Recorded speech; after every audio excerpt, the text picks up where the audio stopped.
Hallo Freunde der analogen Fotografie, heute möchte ich euch den PX32 Adapter vorstellen, zum Beispiel für Yashica Kameras.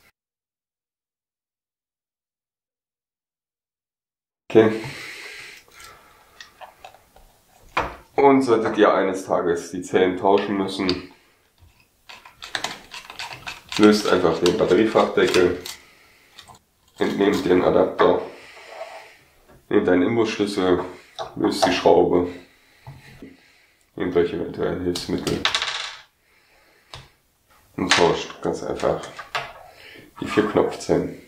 Beim Einlegen achtet ihr auf die Polarität, Minus nach unten, Plus nach oben.